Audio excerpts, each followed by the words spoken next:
Hey guys, tonight we will step into a story you think you already know, but have actually never heard told this way. Henry VIII, the king who changed the religion of England with a single decision, who beheaded anyone who dared stand in his way, who destroyed the very women he once called love. But in the end, it was his own body that became the most merciless betrayer. Tonight, we are not talking about the Henry in the portraits powerful, imposing, untouchable. We are talking about the Henry of his final years. The man who lived with ulcers so deep they could be smelled from 3 rooms away, whose every step released another trickle of pus, whose flesh piece by piece began to fall away from the most powerful ruler in England. And here is what makes the story even more unsettling.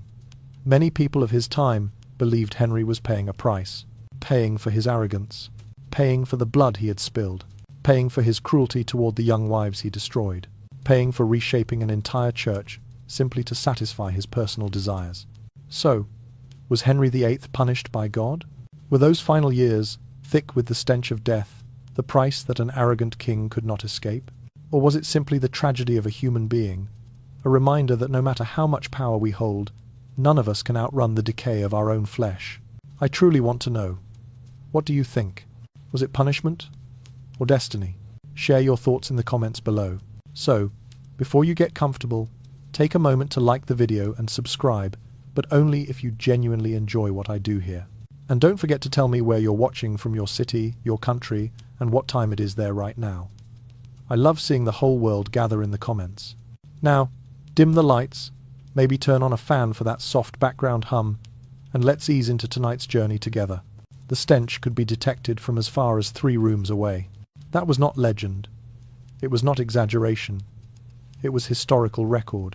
And in the year 1546, the infected ulcer on the leg of Henry VIII had become so horrific that its smell arrived before he did.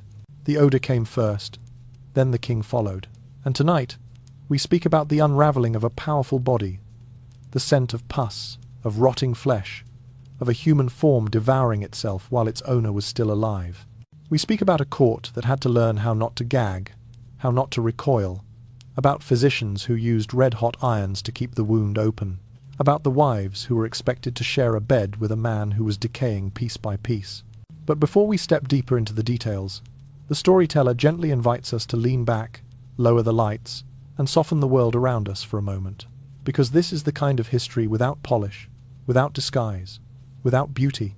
When we think of Henry VIII, most of us summon the famous Holbein portrait, a mountain-like stance, broad shoulders, defiant eyes, a man so physically formidable that people claimed he could wrestle a bear to the ground. But that image was crafted a performance made of pigment. By the time that portrait was completed, Henry's body had already begun its decline. To understand how, by the end of his life, Henry smelled of death, we must go back to the years when he was still young, when he was truly the most handsome prince on the continent. In his 20s, Henry embodied strength. Tall, athletic, quick on his feet, graceful in dance, relentless in the hunt, a champion in jousts, adored by women and admired by men. Yet there is something history rarely says aloud. That magnificent body began to rot from very early on. In the year 1527, he developed what seemed to be a small ulcer. His physicians treated it, it healed, and court life went on. But the truth was that the wound never fully disappeared. It merely went dormant, like a sleeping curse under the skin. 9 years later, the dormant wound awoke. The moment that changed everything came in Greenwich, a jousting accident that struck Henry down. And from that moment, the rot would spread again, slowly, steadily, relentlessly. That accident sent Henry into an 11-year descent, a long, drawn-out collapse that no one at court could escape. All of England, whether they wished to or not, would have to learn how to live with the smell of a king who was decomposing while still alive. The ulcer became the centre of Henry's world. At first it was merely painful, merely inconvenient, but then it deepened and deepened, until it tunneled so far into his leg that chronic infection became unavoidable. In the quiet of the night, the wound oozed.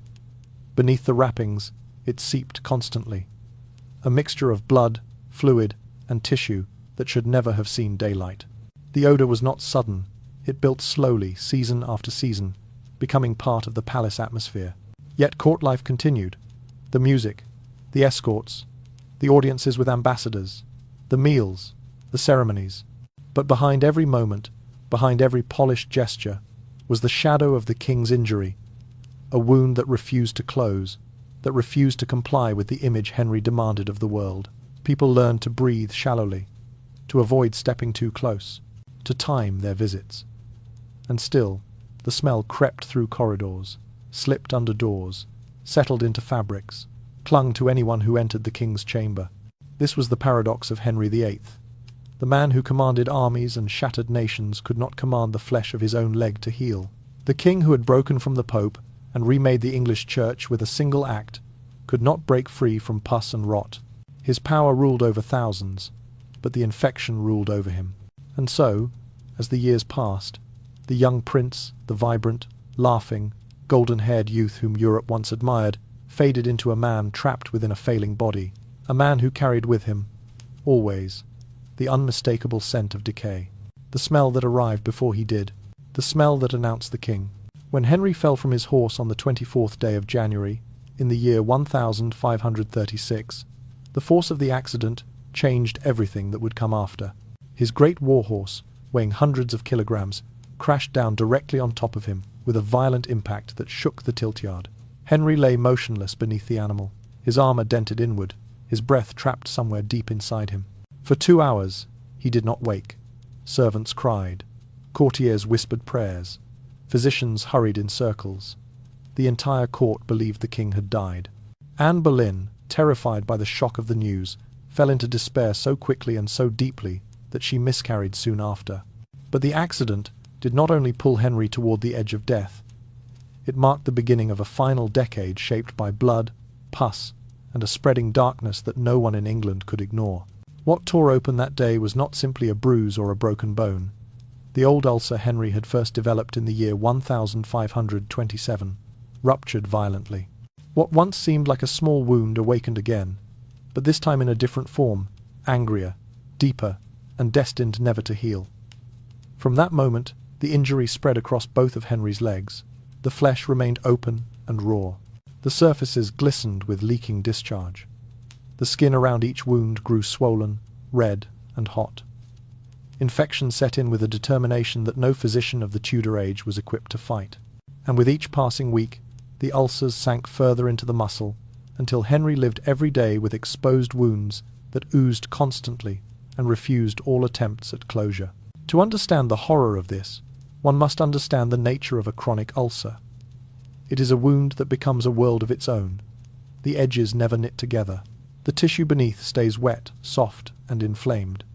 Yellow discharge thickens. Green discharge forms when deeper infection takes hold. The wound radiates heat. It pulses with pressure. And sometimes it swells with such force that the skin around it strains like the surface of a blister ready to burst. Henry's ulcers behaved exactly like this. They were the result of old trauma, worsening circulation, the heavy weight of his body, and perhaps diabetes and blood clots that no Tudor doctor knew how to identify. What lingered above everything else, though, was the smell, a sweetness that was not pleasant, thick and cloying, a sweetness that belonged to decay. It was the odor of meat rotting in warm air. It clung to Henry's clothes, his sheets, his chamber, and the people who tended him. No one who entered the king's room left without carrying that smell on their skin. Now place this reality inside a Tudor palace. There were no sterile bandages, no gloves, no antibiotics, no clean water for washing wounds. Linen bandages were wrapped around Henry's legs again and again until they became soaked with pus, with sweat, with blood. The ointments applied to his wounds were made from animal fat, pine pitch, tar-like mixtures, and herbs that added their own strong smells. Every movement Henry made stirred the odor. Every shift of his weight released it into the air around him. Even worse, the royal physicians believed that the ulcers must remain open. They believed the body needed to release all toxins.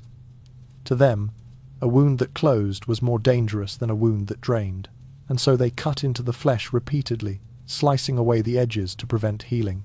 They took heated irons, glowing red from the fire, and pressed them into the wounds to keep the channels open.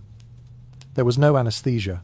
There was only the sizzle of burning flesh, the rising smoke of charred skin, and the cries of Henry, King of England, echoing through the chamber walls. From that day forward, Henry's scent became his presence. People smelled him before they saw him. The odour slipped under doors, drifted down hallways, and settled deep into tapestries that could not be washed.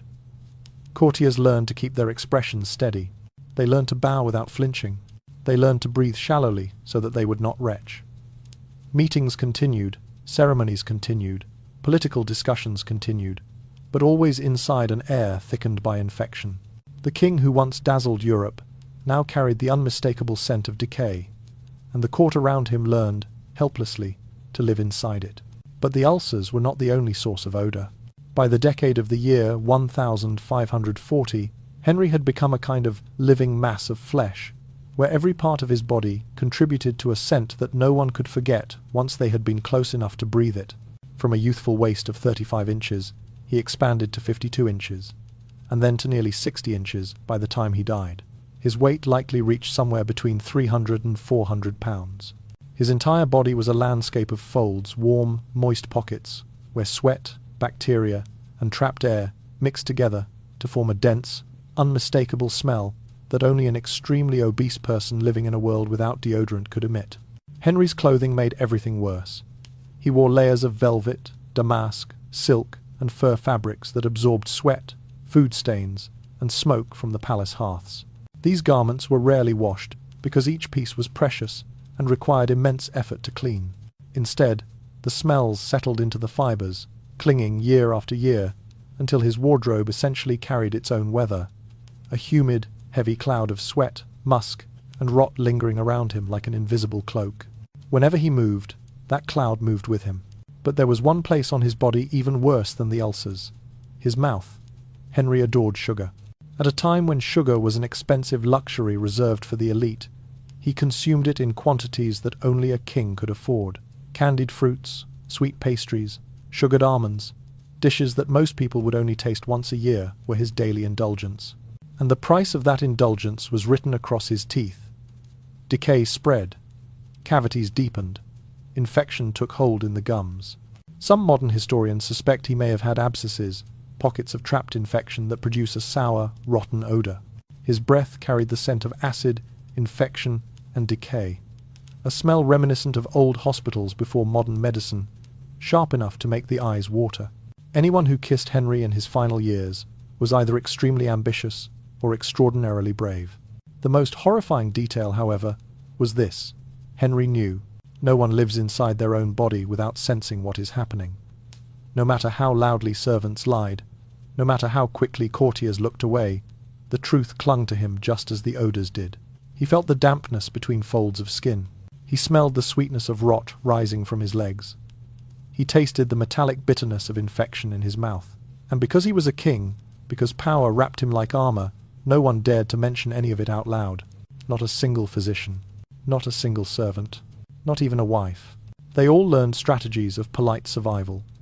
Breathing through the mouth, stepping back while pretending to adjust their robes, turning their faces slightly to the side when speaking to him, bowing deeply so they could exhale away from him. And every act of silence, every moment of pretending nothing was wrong, was another reminder of a truth more painful than any ulcer. There is no humiliation quite like watching people try not to flinch when they come near you. And Henry felt that humiliation every day. It corroded him from the inside, not physically, but emotionally, spiritually, psychologically. He had once been adored, worshipped even. In his youth, he was the Golden Prince, the embodiment of Renaissance vitality. His beauty had been praised across Europe. Ambassadors wrote about the brightness of his hair, the glow of his skin, the vigour of his stride. Women whispered about his charm. Men admired his strength. He had been the sun, around which others circled. But now? Now he was a man everyone approached cautiously, a man whose presence people prepared themselves for. They steadied their stomachs. They practiced their expressions. They rehearsed their smiles. They braced themselves for the smell.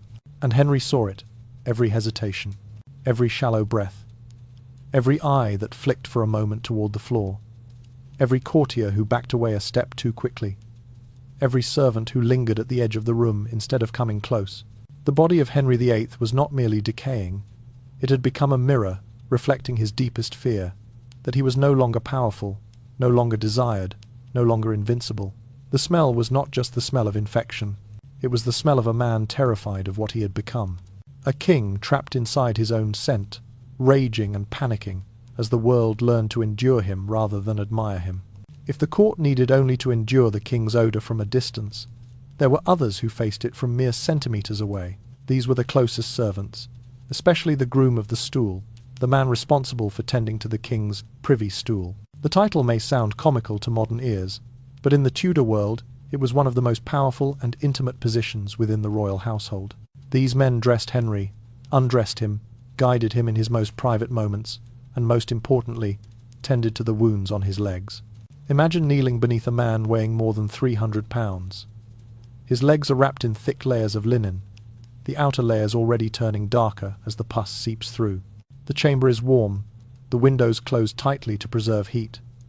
The air feels heavy, still, and suffocating. Your task is to unfasten each binding, peeling back layer after layer that clings to raw skin. The linen sticks to the wound, and as you lift it away, it pulls at the inflamed flesh beneath. With every layer removed, the scent rises a sweet, sharp, nauseating odour, like meat left to rot under a hot sun for many days. You cannot flinch. You cannot turn your head. You cannot retch. This is the king. Your face must remain calm, your breath controlled, even as your stomach twists. The physicians, meanwhile, stood even closer.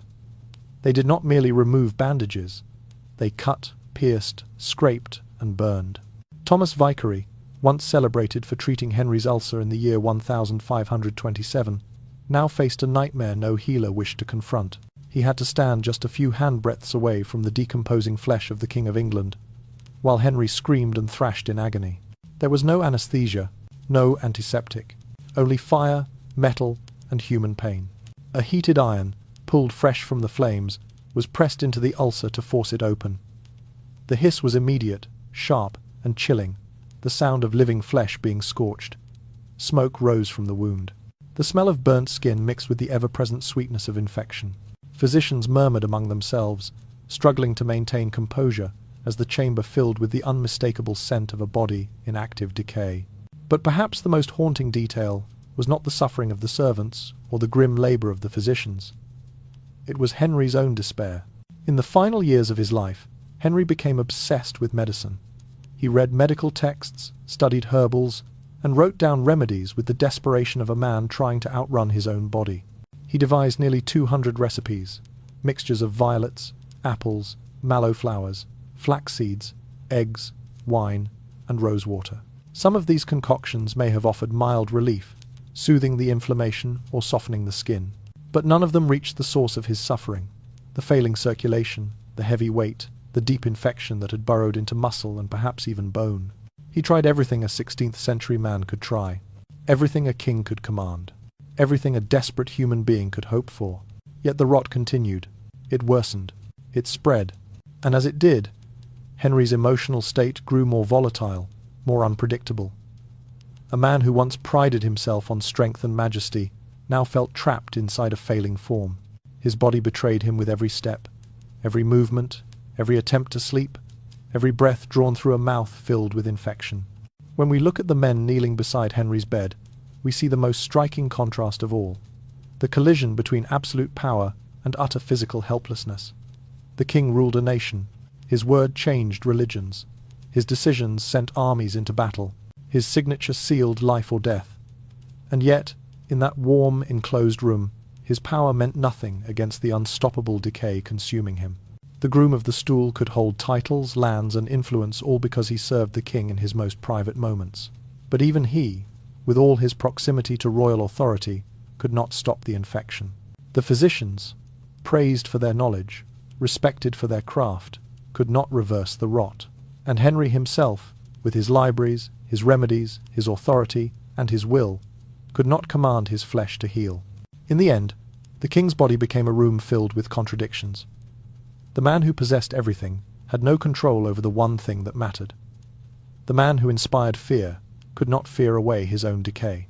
The man who once glowed with vitality now sat in darkness, surrounded by the quiet movements of servants trying not to breathe too deeply. Power bowed to flesh, flesh bowed to time, and time bowed to nothing. To understand why Henry's condition never improved, we have to step into the strange world of Tudor medicine. In that age, the human body was believed to contain 4 essential humours: blood, yellow bile, black bile, and phlegm. Illness, they thought, came from the imbalance of these humours, and the pus that drained endlessly from Henry's ulcer, to them, it was a good sign, the body purging its excesses, expelling poisoned fluids. A wound that leaked was a wound cleansing itself. A wound that closed was a threat. This belief hardened after the incident in the year 1538, when one of Henry's leg ulcers sealed for a short time, and the king nearly died. The court physicians never forgot it. For them, it was proof that a closed wound could kill a king. It was tragic, but not entirely wrong. Draining pus can, indeed, relieve pressure and remove harmful material. But Tudor doctors did not know why. They did not understand infection, or bacteria, or the need for sterile tools. They did not wash their hands. They reused instruments. Their medical knowledge was a mixture of observation, superstition, and ancient theory. And so they kept the ulcer open, not gently, but violently.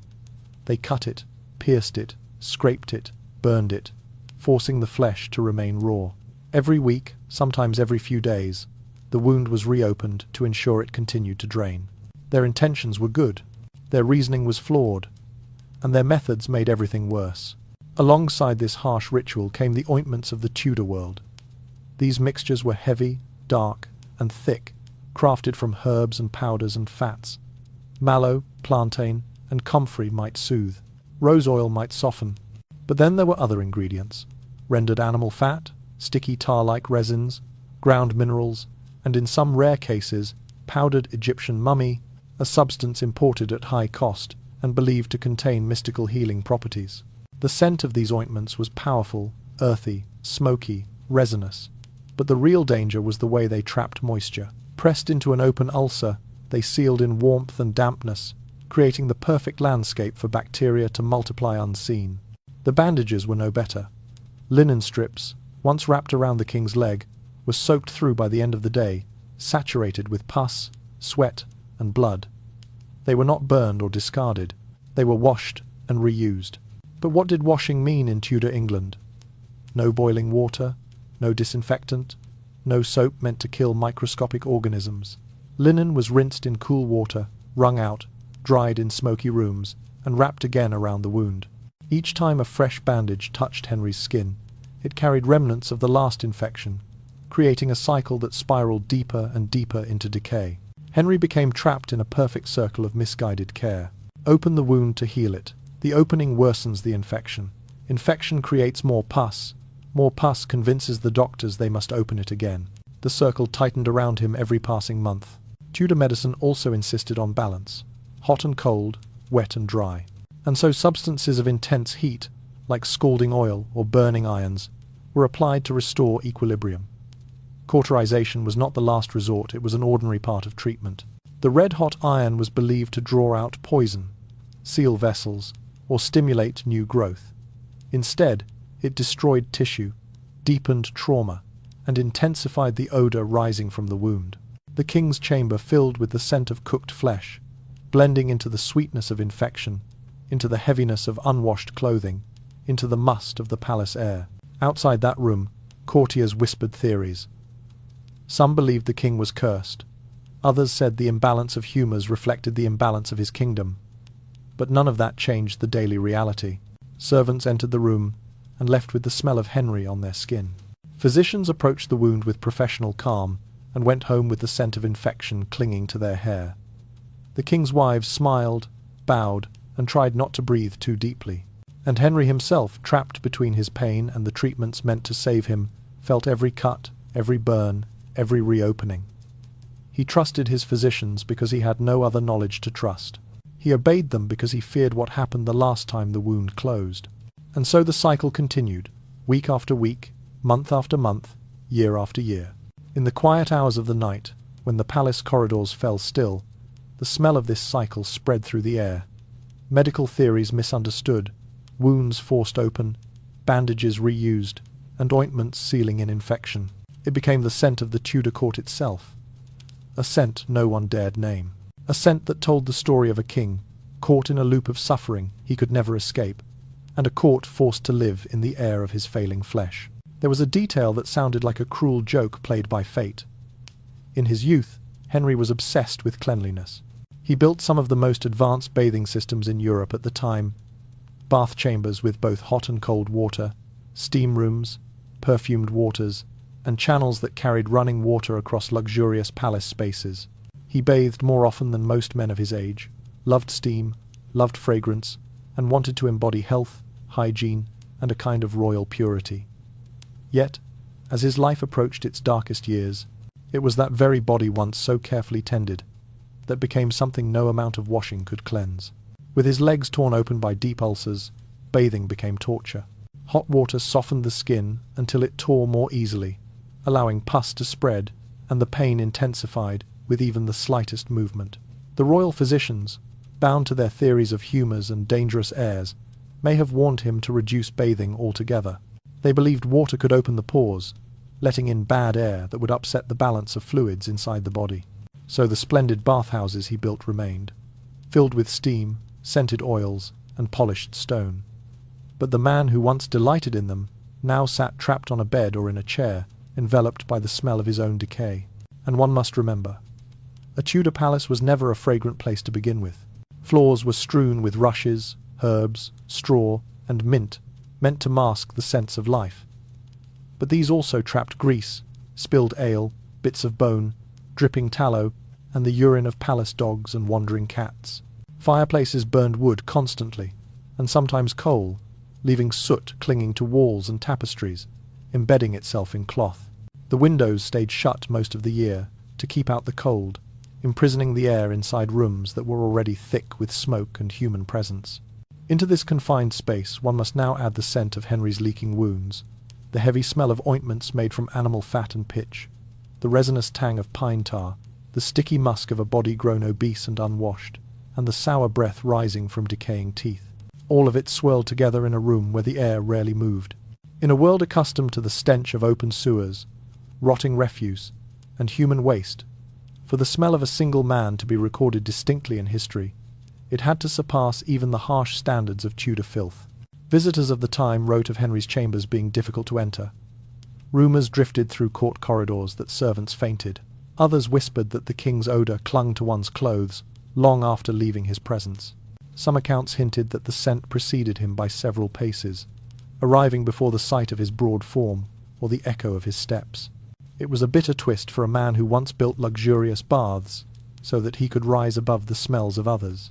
Henry the King, who sought purity, who wished to stand literally cleaner than the common people around him, had become the single strongest source of odour in his entire realm. In the late hours of the night, when the corridors fell quiet and the torches burned low, the scent in Henry's room thickened until it felt like a presence of its own. Servants moved slowly through it, carrying candles that flickered in the stale air. The smell vibrated with heat from the fireplaces, mixing old sweat, infected tissue, and trapped smoke. When the king shifted in his bed, a faint wave drifted outward, settling over those nearby like a heavy, invisible blanket. Those who tended him in those hours could not forget what they breathed. They carried that memory with them into their beds, into their dreams, into whispered conversations with friends who dared to ask what the king was truly like behind closed doors. Some said it was the smell of a man being unmade. Others said it was the smell of punishment. Still, others thought it was simply the smell of time and flesh and mortality catching up to someone who had once lived as though he stood above all three. And while no one dared speak the truth aloud, the fact remained. The king who once symbolized vigor and royal splendor now filled the air with the scent of illness and decay, a scent that settled into walls, clothing, and memory, a scent that no perfume, no steam bath, no fragrance of roses or lavender could overcome. He had tried to stand apart from the world's filth. In the end, the world breathed the scent of his decline. Pain that lingered did not only eat into the flesh, it ate into the mind, burrowing slowly into the deepest corners of Henry's character. For more than a decade at the end of his life, he lived in a state of near-constant agony.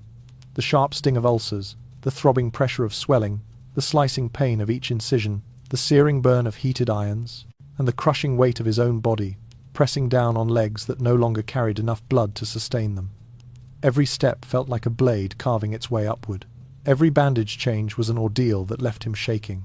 Every night became a battle to find a position that offered even a few minutes of relief before the pain jolted him awake again.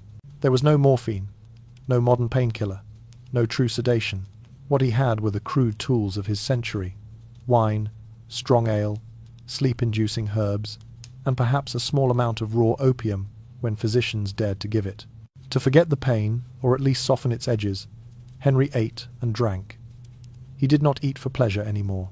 He ate as a kind of self-made anesthesia: more meat, more fat, more wine, more heaviness, sliding into sleep. Food and drink worked like a temporary fog, dulling his senses just long enough to collapse into bed before the throbbing returned. But of course, this only worsened everything. He gained more weight. His circulation slowed. The ulcers grew deeper. His sleep became shallow and broken. He awoke, groggy, sweating, gasping for air, the pain already rising before his eyes fully opened. His digestion struggled beneath the load of constant feasting. His chest tightened with each breath. A body that is always hungry, always hurting, always exhausted, that is a perfect recipe for a volatile temper. And for a man who had spent his entire life giving orders and being obeyed, anger became the easiest place to run. A French ambassador once wrote that Henry consumed food and drink excessively to dull the agony in his leg, and that this altered his disposition in a violent manner. Imagine living inside a body that has become your prison. Every day reminded him he was aging. Every day showed him he was fading. Every day confronted him with the truth he tried hardest to deny. He was rotting. Each stab of pain whispered the same message: you are no longer the golden prince who once thundered across fields on a galloping horse. You are becoming something smaller, slower, heavier, more breakable. In such a world, cruelty becomes easier than vulnerability. Fury becomes easier than fear. Suspicion becomes easier than trust. The man who once dazzled Europe with his charm grew sharp at the edges. His moods swung violently. His decisions hardened. He lashed out at advisors more quickly. He doubted loyalties he once cherished. Every person who approached him did so with care, knowing that a single wrong word could set off one of his storms. His household learned to watch the tension in his jaw, the narrowing of his eyes, the trembling of his hands as indicators of how much pain he carried that day. None of this is an excuse. It is not a softening of his cruelty. It is simply the truth of what unrelenting suffering does to a human being. When every cell in your body is screaming, when each movement feels like a punishment, when sleep offers no refuge, kindness becomes a luxury almost no one can afford. Henry's worst decisions, the bursts of rage, the executions ordered in dark moods, the violence that seemed to come from nowhere, emerged from a mind cornered by agony. Pain does not make a monster, but it can sharpen the sharper parts of a man. And in Henry, those parts were already there, shaped by power, pride, and the belief that the world should bend to his will. The pain simply stripped away the layers that once hid them. Imagine waking every day knowing the first thing you will feel is fire in your legs. Imagine knowing the pain will not ease but grow as the day goes on. Imagine climbing into bed each night already knowing you will not sleep through it. Henry lived like this for more than 10 years. A decade of knives, a decade of burning, a decade of a body turning against him. And when the body roars loudly enough, the mind eventually roars back. If Henry's body was a prison, then for his wives, the shared bed was a second prison layered on top of the first. Catherine Howard stepped into that confinement when she was still a teenager, around 17 years old. She had grown up in a chaotic household, a place where affection, flirtation, and youthful desire had long existed. She knew what it meant to be held by a young man. Someone healthy, someone warm, someone who did not smell of decay. Then she was brought to court, presented before a king who was nearly 50, weighed more than 300 pounds, whose legs were wrapped in bandages soaked in pus and ointments, whose breath carried infection, whose body radiated the scent of rot. And like every young woman in a world where what the king desires, the king takes, she had no power to refuse. Her wedding night was not a story of romance. It was a ritual she was expected to endure. The clothes were removed. The bed awaited a place where political power and the odor of decomposition lay together beneath the same blankets. Henry may have been impotent by then, struggling to complete the task, or unable to at all. But Catherine still had to play the role of the delighted bride. The court celebrated her as a young jewel, radiant and pure. But behind that image was a teenager, forced to lie beside a body that made every instinct in her recoil. She reached for Thomas Culpeper, a young man, familiar, warm, alive. It was a foolish choice politically, but on a human level it was painfully understandable. She was 19, maybe 20, when she died. In the days before her execution, she practiced placing her neck on the block, rehearsing the moment her life would end. No teenage girl should have had to rehearse her own death. Yet that was the price she paid for trying to feel human in a place where humanity was forbidden. Catherine Parr was different. She was 31, widowed twice, a woman who had already learned the laws of survival in a world sharpened by male power. When she married Henry, she knew she was marrying a patient more than a husband, a man consumed by illness, anger, and an odor so heavy it hung in the air like smoke. She took on the role deliberately. Caretaker, comforter, emotional shield. She learned exactly how to speak to him, how to soothe him, how to avoid provoking the storms that his pain stirred inside him. She managed his moods as carefully as she managed his medications. She navigated his distrust, his suspicions, his eruptions of temper. She read scripture to him, applied calming salves to his inflamed legs, supervised the changing of his bandages, and handled the weight of his decline with a quiet resilience. For 4 years she lived as the steady hand, beside a man whose body was collapsing, whose mind grew darker with pain. And when Henry died, Catherine Parr walked out of that prison. She did not mourn for long.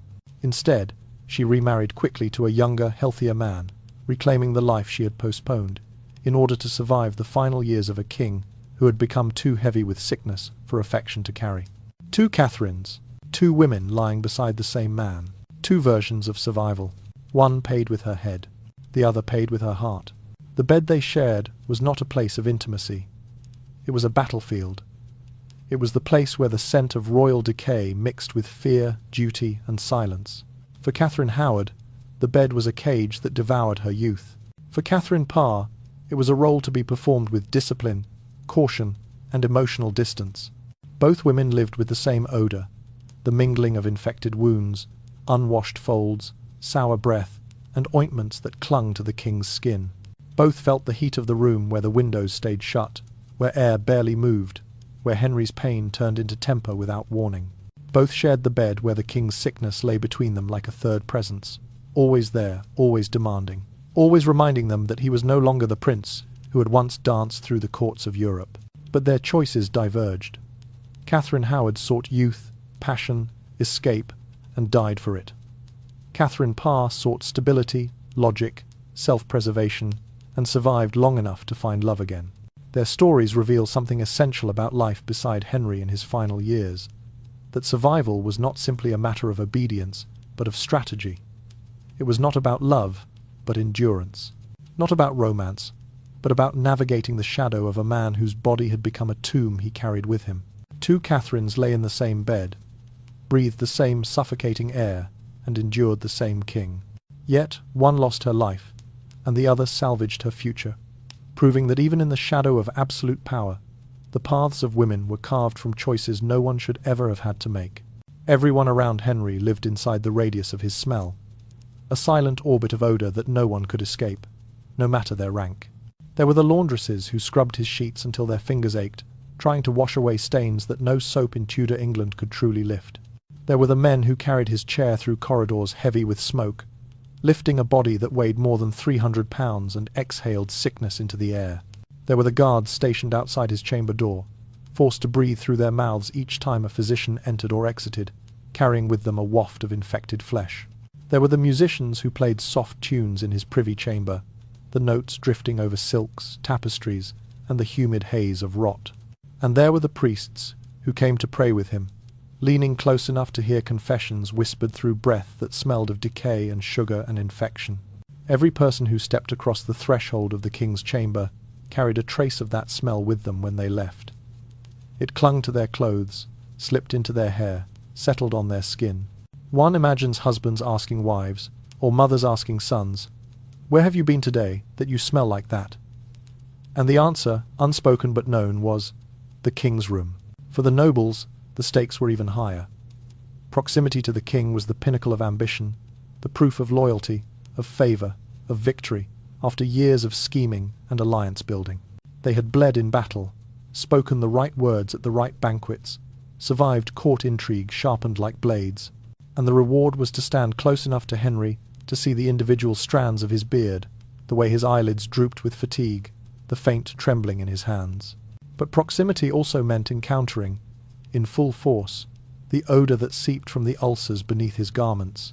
They made their petitions requesting titles, lands, marriages, treaties, while swallowing back the instinct to gag. Their eyes watered, their throats tightened, but they kept their posture steady. To recoil even a fraction might be interpreted as insult, treason, arrogance. So they stood very still, offering words polished to perfection, while the smell of rot curled into their lungs. Court life became a theatre of controlled breathing. Every audience with the king required rehearsed composure. Inhale through the mouth, keep the eyes trained forward, do not flinch, do not hesitate. It was a performance perfected by fear. In this palace of velvet, gold, and smoke, everyone was an actor, not just in politics, but in the simple task of pretending not to smell what was right in front of them. Yet the ones who suffered the most were the king's intimate servants, men like Thomas Heneage and Anthony Denny, grooms of the stool and gentlemen of the privy chamber, whose roles demanded not just proximity, but contact. They were present for every fall, the thunderous impact of a massive body hitting the floor as legs gave way beneath him. They lifted him back to his feet, their hands slipping against sweat-dampened fabric, their ears filled with the king's gasps of pain. They stood beside him during every bandage change, observing the layers of linen stained yellow, then green, then brown. They helped steady him during the lancing of the ulcers, when surgeons pressed iron heated to a glowing red into open flesh, and the room filled with the smell of burning skin. They listened to his curses, his groans, his restless muttering in the dead of night when sleep would not come. They saw him sweat, tremble, rage, and crumble. Heneage witnessed a decade of this slow collapse before he sought to withdraw from service, retreating to his estates in Lincolnshire, away from the closed windows and heavy curtains of the privy chamber, away from the scent that clung to everything it touched. Anthony Denny took his place, a younger man with steadier nerves, and remained at Henry's side until the king's final breath. These men knew more about Henry's decline than any historian ever would. They knew the private truth behind the Holbein portrait, that the stance of power painted in oils did not match the reality of the man who could barely walk without assistance. And all of them, nobles, servants, advisers, ambassadors, abided by the same unwritten law. The smell must never be spoken of. It was the kingdom's most open secret, the truth everyone carried on their clothes yet kept locked behind their teeth. You could be ruined for mentioning it. You could be executed for mocking it. Silence was the only acceptable response to the odour that filled the royal chambers. So the court stood still. They bowed, they smiled, they flattered, and they breathed as shallowly as possible. The king's smell was not just a physical reality, it was a political one, a reminder that even absolute power came with a scent no one dared describe out loud. Death did not come for Henry as a swift stroke of mercy. It arrived as a long, unravelling diagnosis. By the time he reached 55 years old, he could scarcely walk, relying on attendants for nearly every movement. Even lifting a quill had become impossible. His hand trembled, stiff and swollen, unable to form the letters of the name that once commanded nations. A mechanical signature stamp was created, a wooden device carved with his autograph, so documents could still bear the illusion of his authority. His power, once embodied in a towering figure of flesh and will, now lived only in a block of carved wood. When he died in the early hours of the 28th day of January, in the year 1547, the chamber must have been heavy with odour, old pus, stale sweat, rancid ointments, the lingering musk of unwashed linens. But death did not cleanse the air. Instead, it ushered in a new phase of decay, one that followed the laws of biology more faithfully than any law he had ever written. His body was wrapped in waxed cloth, sprinkled with spices and resins, then placed within a coffin where it would lie in state for 12 days. But a corpse as large as his swollen, ulcerated, densely packed with infected tissue was an invitation to bacteria. Inside the sealed coffin, gases began to build. Pressure rose, quietly, invisibly, relentlessly. At some point during a relocation, according to observers of the time, the coffin cracked. Fluid seeped through the fissure, dripping onto the floor. The story of a dog licking the liquid is probably a later embellishment, a grim flourish added by those who despised his memory. But the crack itself, the breach of wood by the force of decomposition, is not a myth. It was the final betrayal of his body, a last humiliation. Even in death, it refused to hold itself together. This was not the ending Henry had imagined. He had dreamed of a grand tomb, a monumental structure that would echo his ambition, a shrine to preserve his name forever. Designs were drawn, materials were gathered, craftsmen laboured, but the tomb was never finished.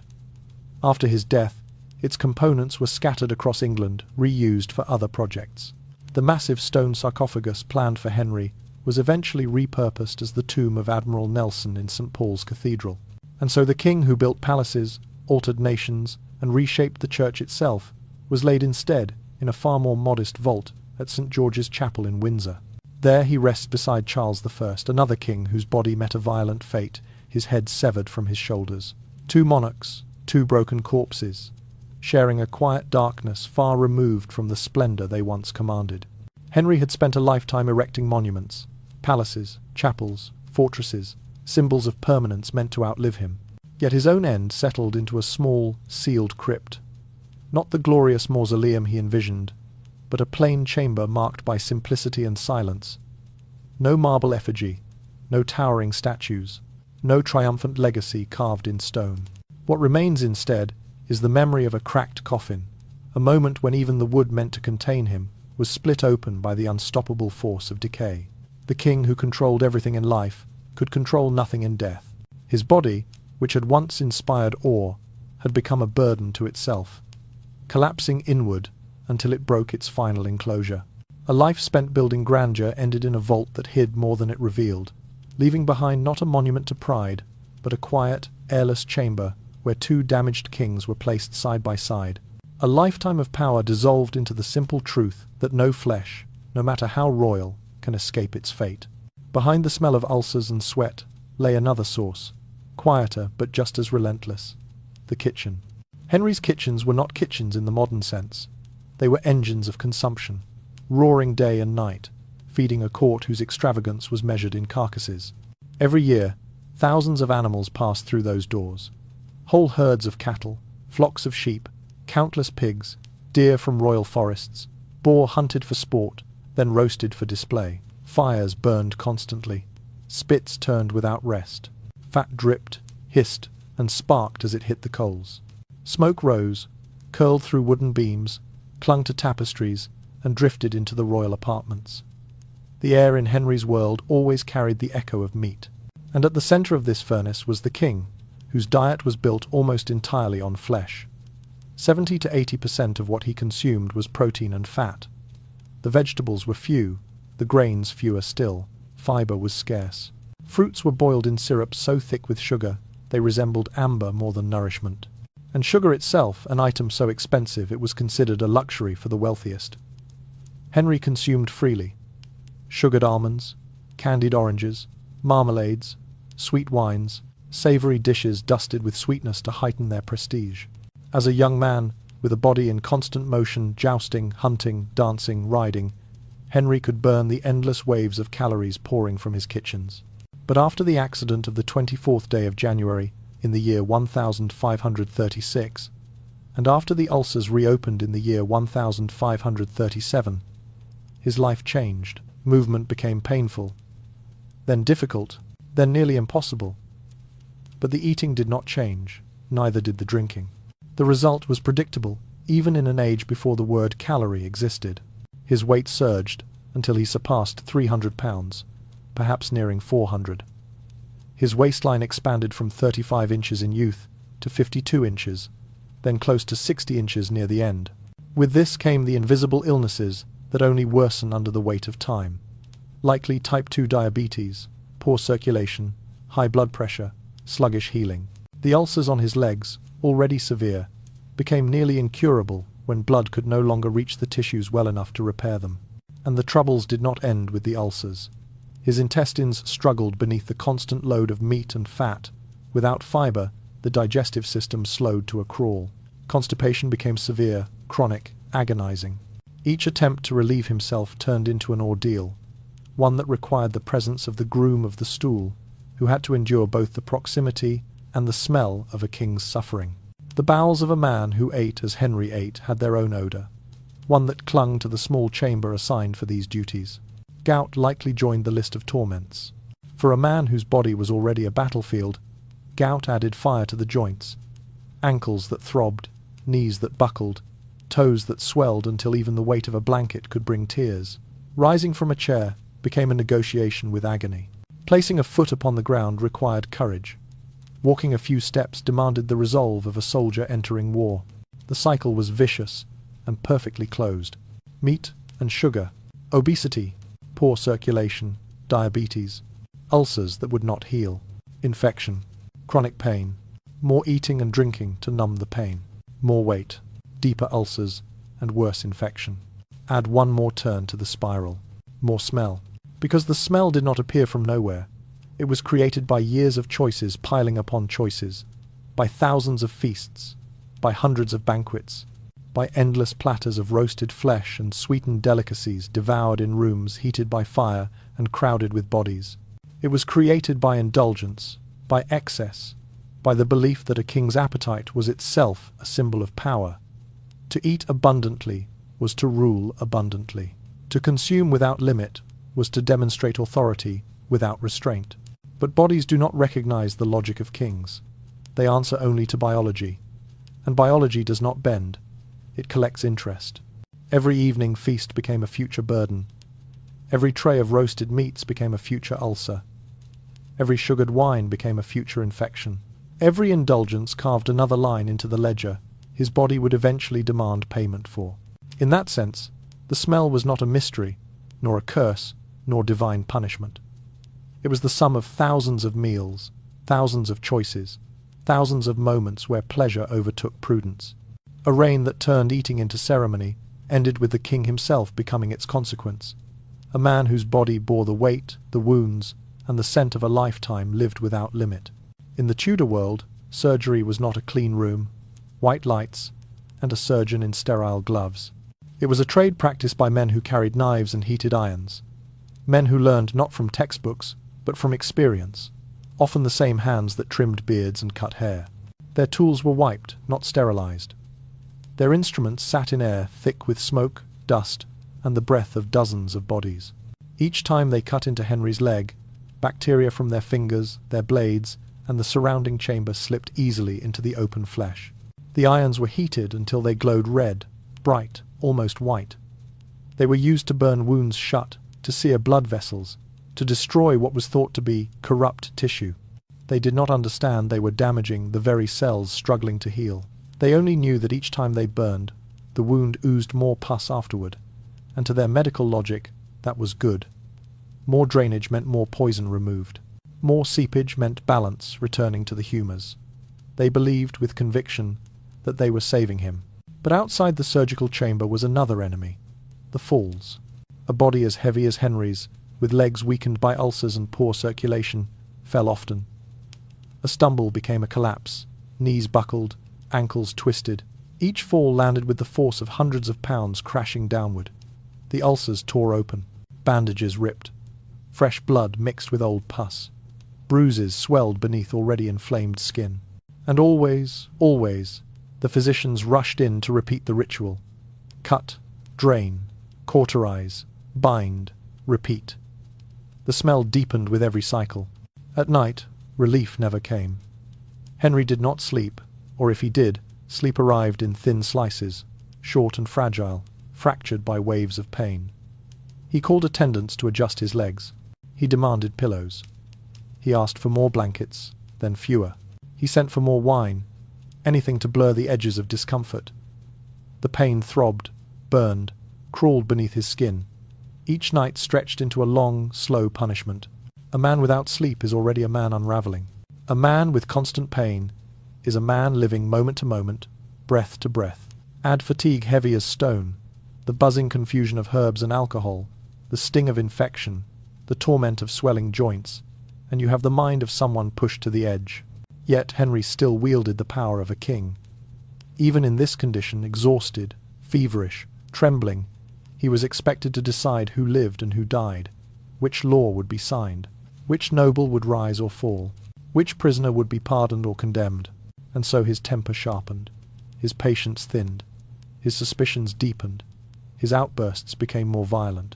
The man who once charmed Europe with charisma became unpredictable, volatile, and frightening. In this condition, paranoia grew like mold in a dark room. The more he hurt, the more he feared betrayal. The less he slept, the less he trusted.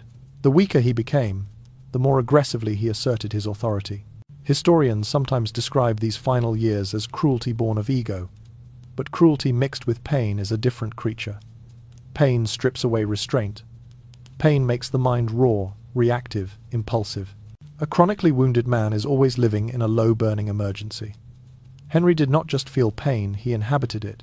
It shaped every breath, every thought, every signature. This does not excuse what he did.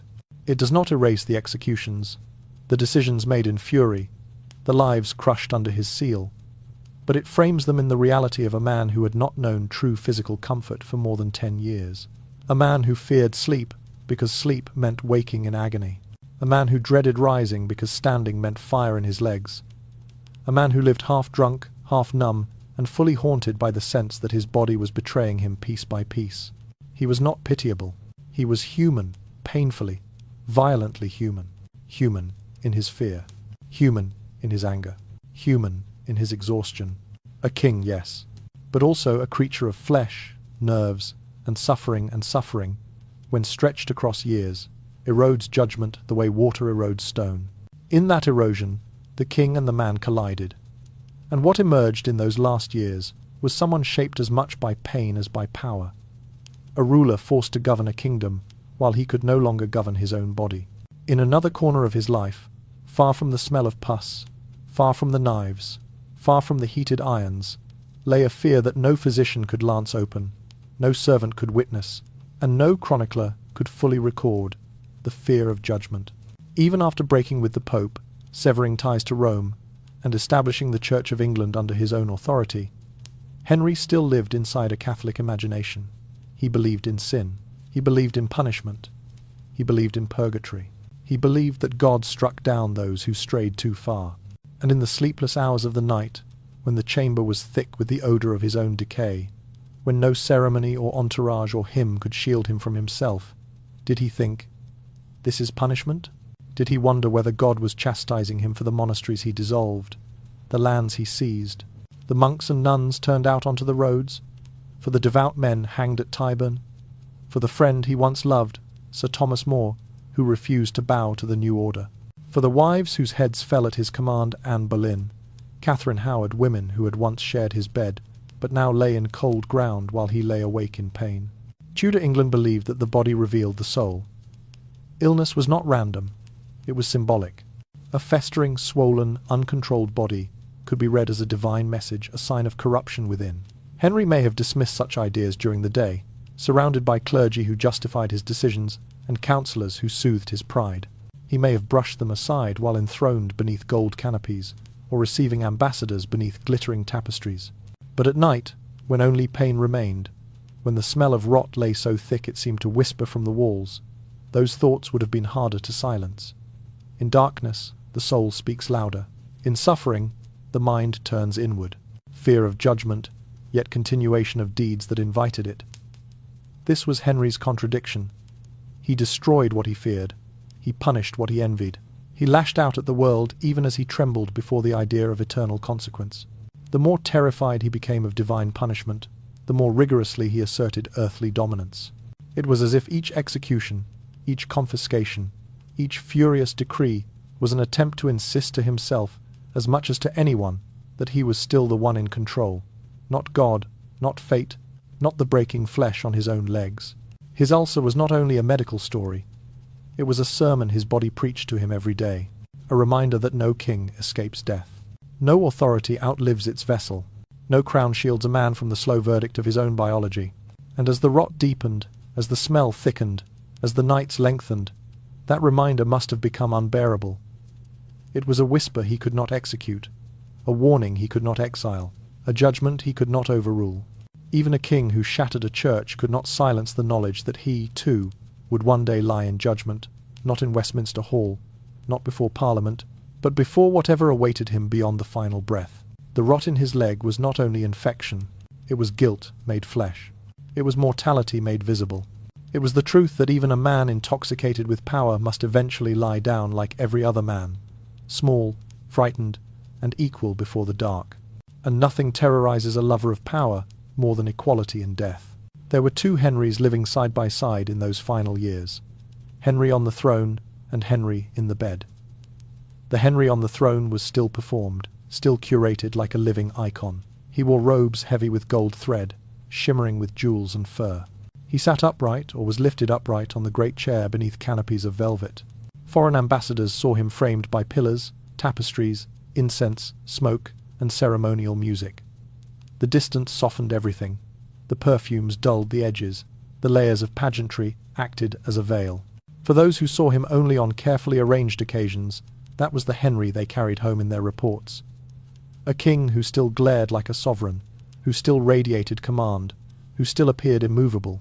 But inside the privy chamber, on the close walls of the bed, on the commode chair, in the humid air of the bathing room, lived the other Henry. The one who needed to be lifted when he tried to sit up. The one whose bandages soaked through and left trails of pus across the floor. The one whose skin broke open under the pressure of infection, whose garments stuck to dried blood and ointment, whose sweat turned sour and metallic. The one who groaned each time his leg shifted. The one who cursed each servant who accidentally brushed against an inflamed patch of skin. That Henry, the real Henry, was seen daily by his attendants, his physicians, and whatever wife was still required to share his chamber. Two worlds, two versions of the same man, and linking them was a single bridge, smell. In the throne room, distance diluted it, incense masked it, fresh rushes on the floor absorbed some of it. The mixing of bodies, perfumes, and open windows thinned it just enough to survive the ceremony. But in the bedchamber, the smell was unfiltered, undeniable. It filled every inch of air. It clung to cloth, seeped into wood, embedded itself in the fibers of the mattress. Those who served him learned that the odour did not fade it, merely shifted its tone from morning to night. The court, therefore, lived in two realities. The official reality, where the king remained the king in the painting, and the private reality, where the king was the patient who could not stand. The tension between these two worlds defined the final decade of Henry's reign.